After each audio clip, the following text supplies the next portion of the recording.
ಹಾಲು ಸಿಗಬೇಕಾದ್ರೆ ಎಮ್ಮಿ ಕೆಳಗ ಕೂಡ್ಬೇಕ್ರಿ. ಹಾಲು ಸಿಗಬೇಕಾದ್ರೆ ಎಮ್ಮಿ ಕೆಳಗೆ ಕೂಡಬೇಕು. ಅಜ್ಞಾನ ನಾಶ ಆಗಬೇಕಾದ್ರೆ ಸದ್ಗುರುಗಳ ಮುಂದೆ ಬಂದು ಕೂಡ್ಬೇಕು. ಗುರುಗಳು ಅಪ್ಪವ್ರು ಬರ್ತಾ ಇದ್ದಾರೆ, ಮುಂದಿರ್ಬೇಕು. ಯಾಕಂದ್ರೆ ನೀವು ಮೇಲೆ ಹೇಳ್ಕೊಂತ ಬರ್ತೀನಿ. ಕೆಲವರನ್ನ ನೋಡಿ, ಕೆಲವರನ್ನ ಮಾತನಾಡಿಸಿ, ಕೆಲವರನ್ನ ಸ್ಪರ್ಶಿಸಿ ಉದ್ಧರಿಪನೇ ಸದ್ಗುರು ಅಕ್ಬರ್.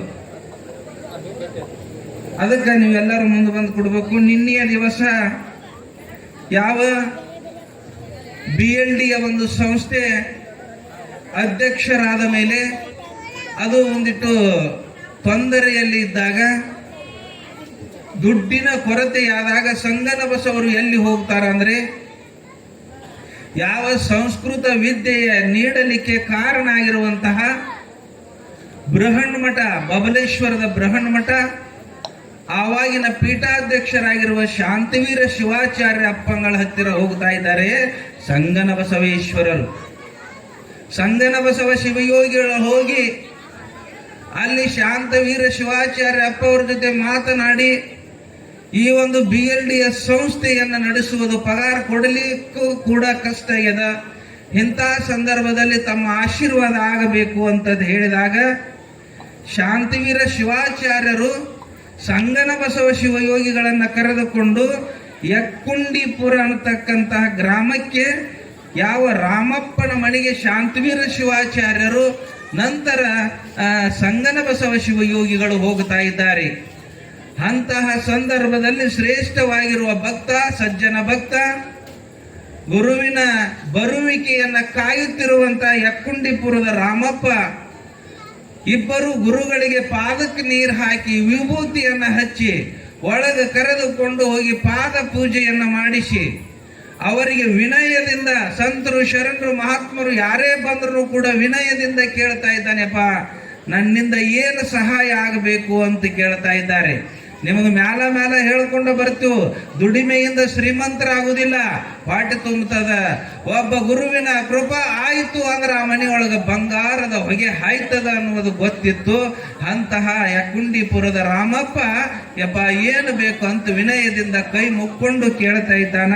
ಅಂತಹ ಸಮಯದಲ್ಲಿ ಶಾಂತವೀರ ಶಿವಾಚಾರ್ಯರು ಹೇಳ್ತಾ ಇದ್ದಾರೆ, ನೋಡಪ್ಪ, BLDಯ ಸಂಸ್ಥೆಯಲ್ಲಿ ಕೋಟ್ಯಾನು ಕೋಟಿ ಮಕ್ಕಳು ಪುಗ್ಸೆಟ್ಟಿರಿ, ದುಡ್ಡಿಲ್ಲ ಇವಾಗ ಏನಾಗ್ಯದ ಗೊತ್ತಿಲ್ಲ, ಎಷ್ಟು ಮಂದಿ ಬಡವರಿಗೆ ನೆಲಕ್ತಾವ ಗೊತ್ತಿಲ್ಲ ಸಂಸ್ಥೆಗಳು. ಅಂತಹ ಸಮಯದಲ್ಲಿ ತಮ್ಮ ಬೆವರಿನ ಹಣಿಯನ್ನ ಸುಟ್ಟುಕೊಂಡು ಕೇಳಲಾರದವರನ್ನ ಕೇಳಿ ಆ ಸಂಸ್ಥೆಯನ್ನ ಬೆಳೆಸ್ತಾ ಇದ್ದಾರ.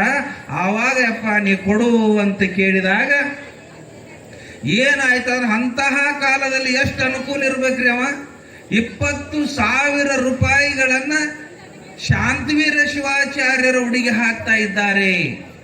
ಆವಾಗ ಶಾಂತವೀರ ಶಿವಾಚಾರ್ಯರು ಆ ದುಡ್ಡನ್ನು ತೆಗೆದುಕೊಂಡು ಏನು ಮಾಡಿದ್ರು ಅಂತ ಕೇಳಿದ್ರೆ, ಬಂತನಾಳ ಶಿವಯೋಗಿಗಳ ಜೋಳಿಗೆ ಹಾಕ್ತಾ ಇದ್ದಾರ. ಅದನ್ನು ತಗೊಂಡು BLD ಸಂಸ್ಥೆಯನ್ನ ಬೆಳೆಸ್ತಾ ಇದ್ದಾರೆ. ಒಬ್ಬರಲ್ಲ ಇಬ್ಬರಲ್ಲ, ಸಾವಿರ ಜನರ ಭೂಮಿ ಕೊಟ್ರು, ಹೊಲ ಕೊಟ್ರು, ದುಡ್ಡನ್ನ ಕೊಟ್ರು, ಮೈ ಒಳಗೆ ಬಂಗಾರದ ಆಭರಣಗಳನ್ನ ಸದ್ಗುರುವಿನ ಪಾದಕ್ಕಾಗಿ ಆ ಸಂಸ್ಥೆಯನ್ನ ಈ ಒಂದು ಕರ್ನಾಟಕದಲ್ಲಿ ಪ್ರಸಿದ್ಧಿಯನ್ನ ಮಾಡಿಕೊಂಡು ಬಂದರು ಅಂತ ಬರ್ತದೆ. ಅದಕ್ಕೆ ಇವತ್ತು ಕೂಡ ಯಾವ ಶ್ರೇಷ್ಠವಾಗಿರುವಂತಹ ಒಂದು ವಿಚಾರ ನಡ್ಕೊಂಡು ಬರ್ತದೆ. BLDಯ ಸಂಸ್ಥೆ ಆ ತೊಂದರೆಯಲ್ಲಿದ್ದಾಗ ಸಂಗನ ಬಸವ ಶಿವಯೋಗಿಗಳು ಮಸುಬಿನ ಹಾಳದ ಒಂದು ನಿಧಿ ಸಂಗ್ರಹಕ್ಕೆ ಪುರಕ್ಕೆ ಬರ್ತಾ ಇದ್ದಾರೆ. ಆ ಊರಿನ ಮಸುಬಿನ ಹಾಳದ, ಯಾಕಂದ್ರೆ ನಿನ್ನೆ ಉಳ್ದಾವ್ ಮಣ್ಣೆ ಉಳ್ದಾವ್ ಅವ್ನು ಹೇಳಬೇಕು, ನಿಮ್ಗೆ ಕೇಳಿದ್ರೆ ಪುಣ್ಯ ಬರ್ತದ್ರಿ ಅದು. ಯಾಕಂದ್ರೆ ಮಹಾತ್ಮರ ಲೀಲಾ ಸಣ್ಣದಲ್ಲ, ಬರೀ ನಿಮ್ಮ ಏನಾರ ಲೀಲಾ ಹೇಳ್ತಾ ಇದ್ದೀರಿ ನೋಡಿ, ಮೊದಲಿನ ಒಂದು 20 ವರ್ಷ 30 ವರ್ಷ 50 ವರ್ಷ ಆ ಲೀಲೆಗಳಿಗೆ ಬೆಲೆ ಇಲ್ಲ. ಯಾಕಂದ್ರೆ ನಿಮ್ಮ ಒಬ್ಬ ಸ್ವಾರ್ಥಕ್ಕಾಗಿ ನಡೆದಿರ್ತಕ್ಕಂಥದ್ದು, ಇದು ನಿಸ್ವಾರ್ಥಕ್ಕಾಗಿ ನಡೆದಿರ್ತಕ್ಕಂಥ ಮಹಾತ್ಮರ ಲೀಲೆಯನ್ನ ನಾವು ಕೇಳಬೇಕು ಅಂತ ಬರ್ತಾ ಇದೆ.